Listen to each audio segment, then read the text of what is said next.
जिस नारी ने पति को माना परमात्मा को नहीं माना, वो नारी कौन है? बोले उसका नाम है मेघनाथ की पत्नी। क्या नाम है माताओं? सुलोचना।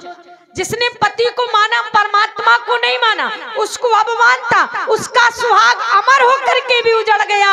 और लेकिन जिसने पति को माना परमात्मा को नहीं माना, और जिसका सुहाग उजाड़ने के लिए बाल ब्रह्मचारी इच्छा मृत्यु मरने वाले भीष्म पितामह भी प्रतिज्ञा कर लेते हैं सदवा से विधवा बनाने के लिए। किसको?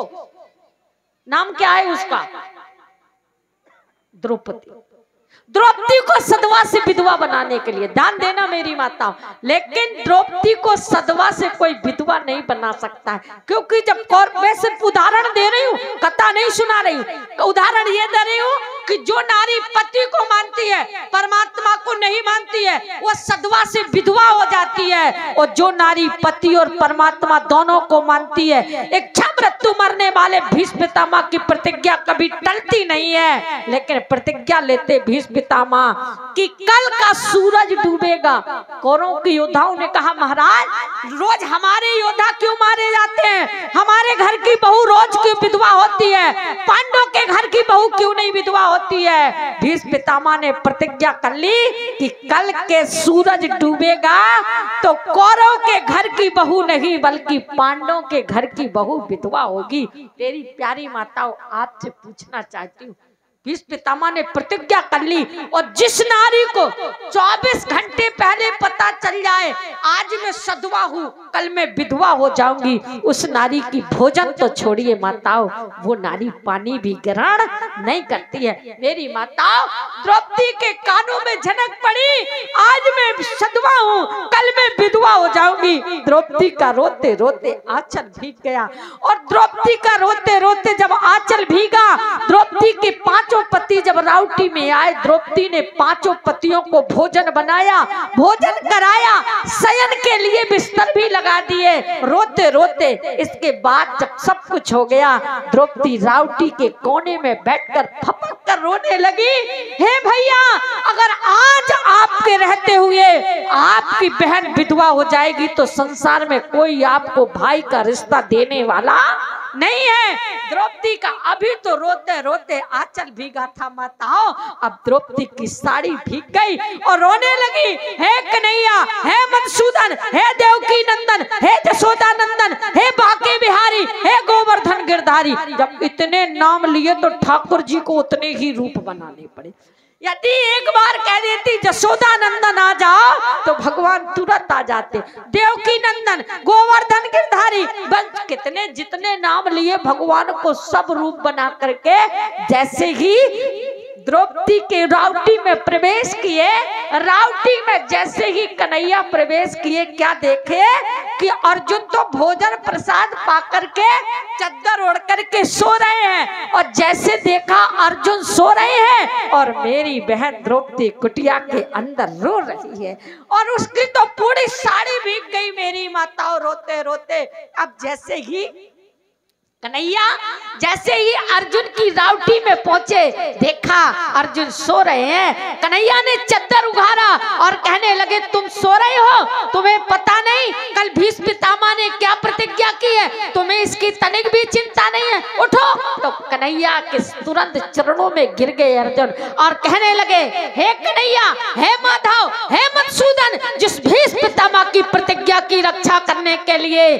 साक्षात वो बांके बिहारी जाग रहा हो, तो मेरे जैसे अर्जुन को जागने की कोई जरूरत नहीं है, मैं जाग करके भी क्या कर सकता हूँ। कहाँ है मेरी बहन? अंदर पहुंचे माताओं, द्रौपदी को रोता देख कन्हैया का हृदय फूट पड़ा, और कन्हैया ने जैसे आवाज लगाई, ए बहन द्रौपदी, तू मेरे रहते हुए रोएगी क्या? कन्हैया को दौड़ करके चिपक जाती है द्रौपदी और रोने लगी, और द्रौपदी जब कन्हैया के हृदय से चिपकी तो पीतांबर भीग गया कन्हैया का द्रौपदी के आंसुओं से। और मेरी माताओं, द्रौपदी फपक करके कहने लगी, भैया, जब आपके रहते हुए आपकी बहन द्रौपदी विधवा हो जाएगी तो संसार में कोई आपसे भाई का संबंध स्थापित नहीं कर सकता है। कन्हैया ने कहा, ए बहन द्रौपदी, आज तेरी मांग में लगे हुए सिंदूर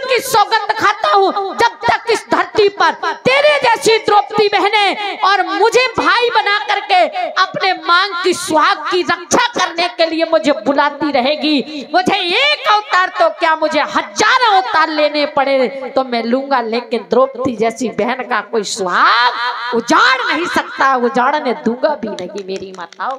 कन्हैया ने हृदय से लगा लिया। द्रौपदी आई और कहने लगे, कन्हैया जाओ बहन, अपना चेहरा जरा पानी से धुल लो, थोड़ा जल पान कर लो। द्रौपदी ने कहा, नहीं भैया, आज मेरे सुहाग पर संकट पड़ा है। कन्हैया ने कहा, जैसा मैं बोलता जाऊं वैसा तू करती जा।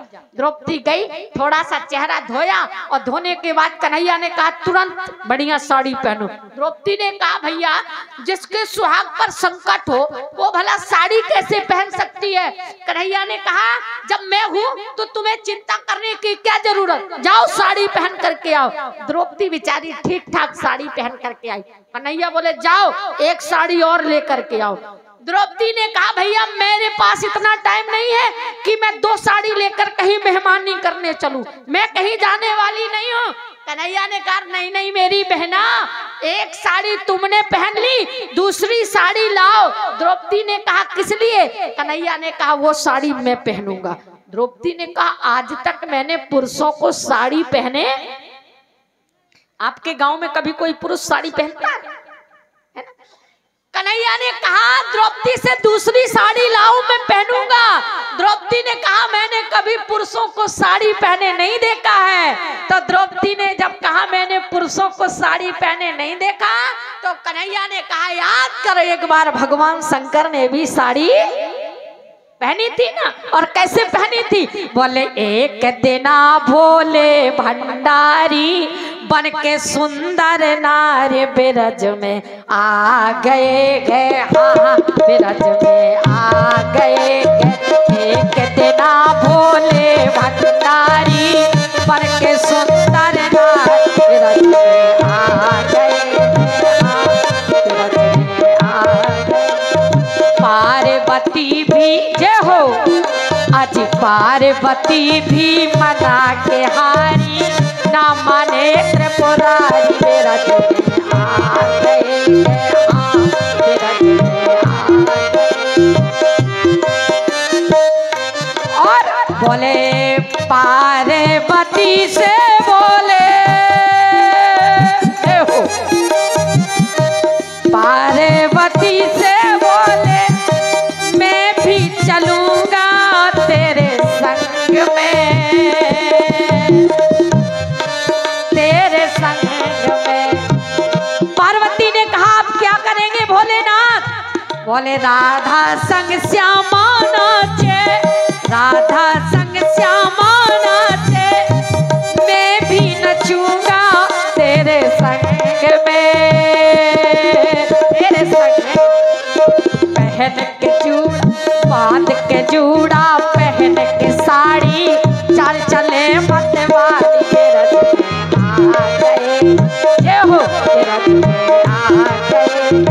एक दिना भोले भंडारी बन के सुंदर नारी बिरज में आ गए, जय हो बिरज में आ गए, जय हो बिरज में आ।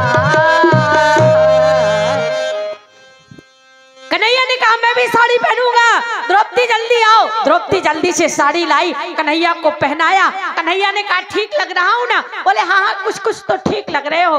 द्रौपदी से कन्हैया ने कहा, थोड़ा सा मुझे घूंघट भी काटना सिखा दो। हमारी माताएं जो बुंदेलखंड की माताएं हैं बहुत मर्यादित है। यहाँ तो बुंदेलखंड की माताओं को छोड़िए, मेरी माताओं, भगवती सीता मैया भी जब बुंदेलखंड में आती है ना, तो उनको भी घूंघट काटना काड़ी ना।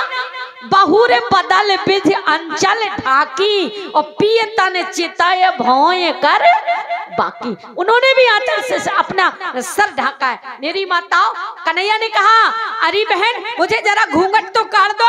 द्रौपदी ने कहा, ठीक है काट देती हूँ। अच्छा, जो घूंघट काढ़े, जो घूंघट डाले, उनको पता रहता है। मेरी माताओं, जब नई नई बहू आती है, नई बहू आ जाए घर में, तो बड़ा लंबा घूंघट डालती है। घूंघट डालने से फायदा भी मिलता है। हमारी सासू माता मुंह दिखाई देती है, जिठानी देती है, ननंद देती। यहाँ मुंह दिखाई दिया जाता कि नहीं दिया जाता? हाँ, अब तो बहुएं मुंह नहीं ढकती हैं तो उनको मिलता ही नहीं कुछ। अब तो जमाना ही चला गया दूसरा, है ना। और क्या बात कहे, जब घर में बहू आए तो सास फूल के कुप्पा हो जाती, उन्हीं की बात बिल्कुल अलग हो जाए। कोई पूछ दे बहू कैसी है तो सास बड़े प्रेम से कहती है बहू तो एकदम चंद्रमुखी है, चंद्रमुखी। और 4 महीने बाद महाराज ऐसी ज्वालामुखी भड़कती है, पूरा घर ही विस्फोट हो जाता है। लेकिन इस गांव में ऐसी कोई बहू नहीं है, यहाँ तो सारी बहुएं कौन है, सीता है, उर्मिला है, गार्गी है, और जो माताएं बैठी हैं ये सब कौन है, कौशल्या है, सुमित्रा। और एक बात और बता दूं आचार्य जी, जब तक गांव मोहल्ले में मंत्रा ना रहे तो उसमें रौनकता भी नहीं आती मोहल्ले की, तो वो भी होना बहुत जरूरी है।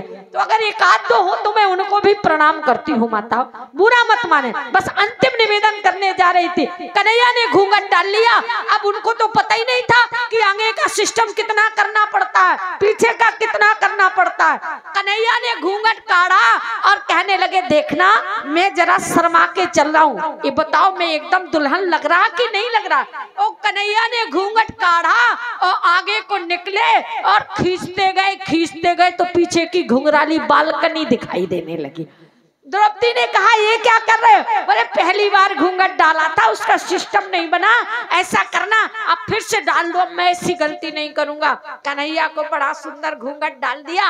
अब कन्हैया ने कहा द्रौपदी अब लग रहा हूं ना ठीक। द्रौपदी ने कहा एकदम मेरी भाभी लग रही हो, परफेक्ट ब्यूटीफुल लग रही हो। कहा अब चलो, कन्हैया ने कहा अब चलो। द्रौपदी ने कहा कहाँ, बोले वहीं चलो जिसने मेरी बहन द्रौपदी को अखंड सौभाग्यवती से द्रौपदी को उनका सुहाग उजाड़ने के लिए जो प्रतिज्ञा ली है, विधवा बनाने का संकल्प लिया है, अगर मैंने भी उसी भीष्म पितामह से अखंड सौभाग्यवती नहीं बनवा दिया तो मेरा नाम भी कन्हैया नहीं छलिया, कन्हैया नहीं छलिया। चलो। और जैसे द्रौपदी को लेकर कन्हैया पहुंचे कहा भीष्म पितामह के पास। भीष्म पितामह ब्रह्म मुहूर्त की बेला थी, ध्यान लगाए बैठे थे। क्या देखा, बोले प्रातः काल की बेला में, प्रातः काल की बेला में बाबा भीष्म की लगी समाधि थी, मन हरि चरणों में लागा था, उस समय न कोई उपाधि थी। बाबा ध्यान लगाए थे, माला जप रहे थे। अच्छा, कई लोगों के माला जपने का तरीका भी अलग अलग। बोले सीतारामा हरे हरे और चनाओ खा रहे परे परे है? और निवेदन कर दूं, लेकिन नहीं, भीष्म पितामह ध्यान लगाए थे। जाकर के द्रौपदी से भीष्म पितामह ने कहा, सॉरी द्रौपदी से कन्हैया ने कहा था सीधे जाकर के साष्टांग दंडवत प्रणाम करके चरणों में गिर जाना, क्योंकि उसी समय उसी बेला में भानुवती को अखंड सौभाग्यवती वाला वरदान मिलना था। इसीलिए कहा तुम जाकर के सीधे चरणों में गिर जाना। और जैसे द्रौपदी भीष्म पितामह के चरणों में गिर गई मेरी माता, तो भीष्म पितामह ने सोचा ये भानुवती होगी, तो क्या बोले, बोले आशीर्वाद मुख से निकला, आशीर्वाद मुख से निकला, सिंदूर से मांग न खाली हो,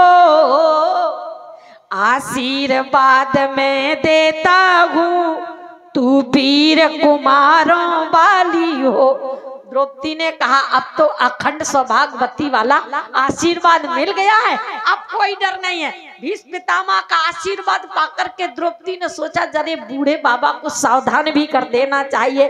तो द्रौपदी तुरंत हाथ जोड़कर खड़ी हुई हो, क्या बोली, बोली द्रौपदी ने सुनकर तुरंत कहा, जब आशीर्वाद मिल गया तो द्रौपदी ने सुनकर तुरंत कहा, बाबा ये क्या बतलाते हो, और कल और आज और तुम तो सत्यव्रती कहलाते हो। बाबा कल आपने प्रतिज्ञा ली थी कि द्रौपदी को सधवा से विधवा बना दूंगा, और आज आप आशीर्वाद दे रहे हो अखंड सौभाग्यवती हो जाओ।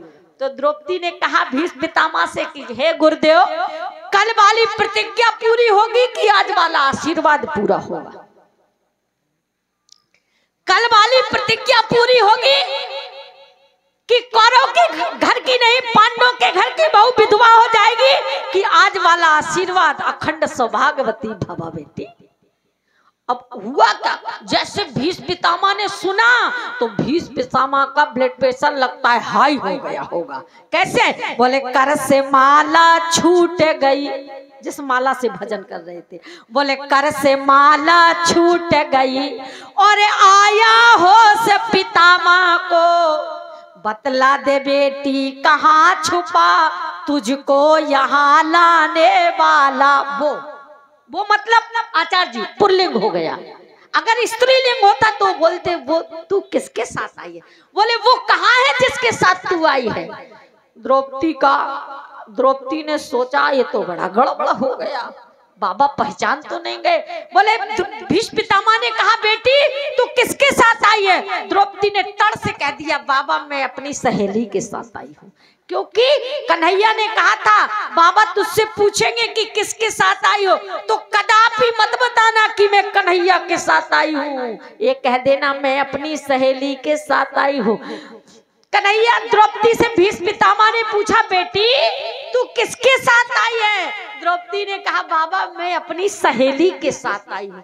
भीष्म पितामह तुरंत समझ गए कि झुट्टे के साथ आई है, साची तो बोल ही नहीं सकती है ये लड़की, झूठे के। शराबी के साथ रहने से आदमी शराब पीना सीखता है, जुआरी के साथ रहने से आदमी जुआ खेलना सीखता है, तो झुट्टे के साथ रहने से, जैसे नेताओं के साथ कोई व्यक्ति 2-4 साल रहे तो वो भी झूठ बोलना सीख जाता है। इसीलिए मैं निवेदन कर दूं, बोले झुट्टे के साथ रहने से तू झूठ बोल। द्रौपदी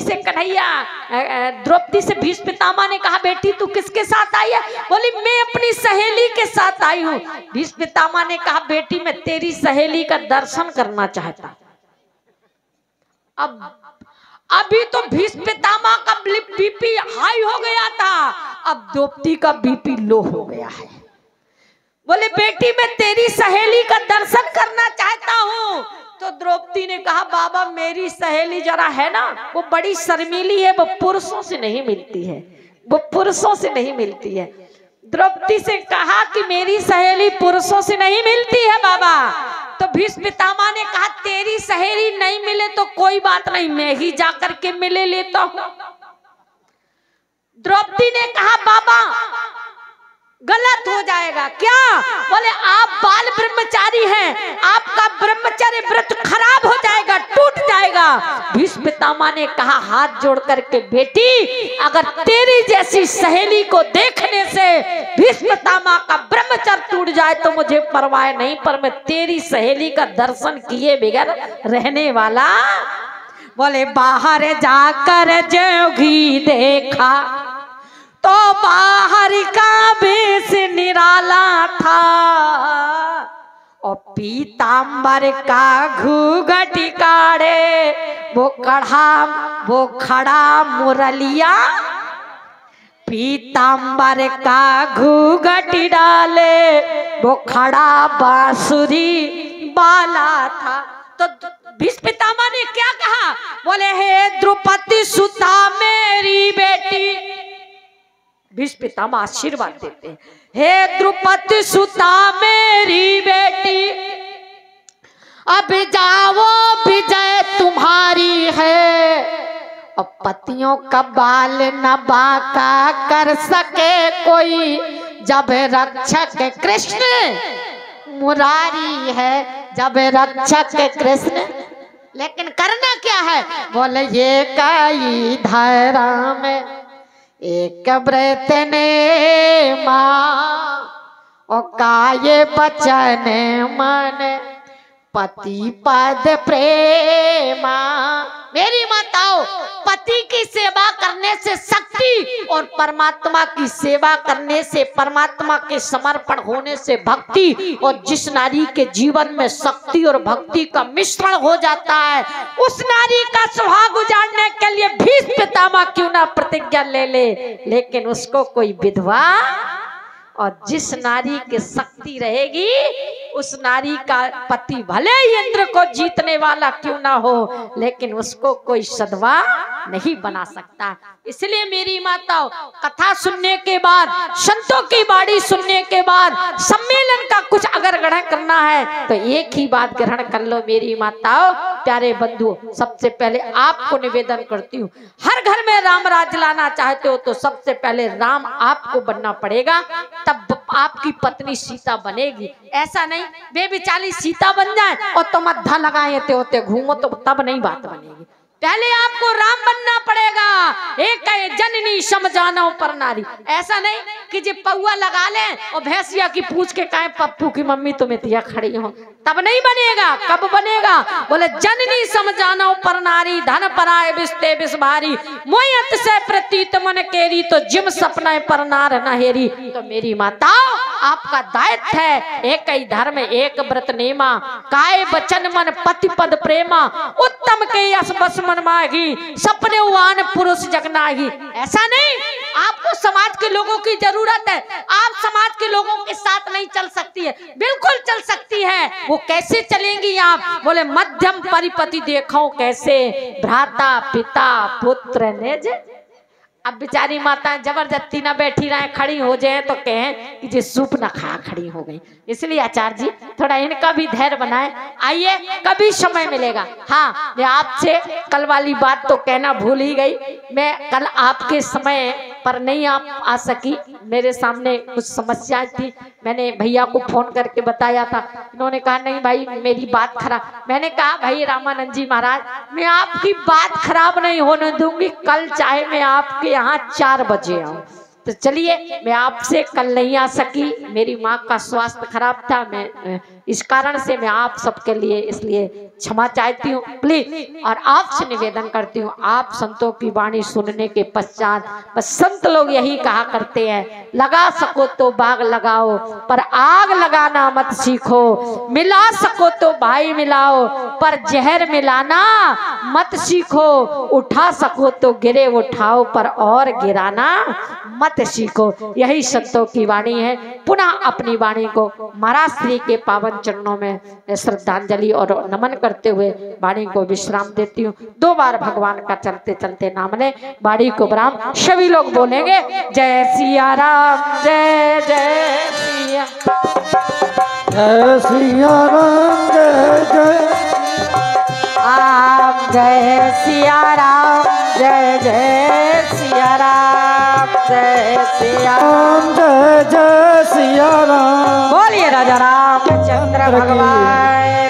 के जय। हाँ, श्री राम। सभी बैठे रहेंगे और परम पूजनीय 10 मिनट बैठेंगे, केवल बस 5 मिनट बैठेंगे, 10 मिनट नहीं 5 मिनट।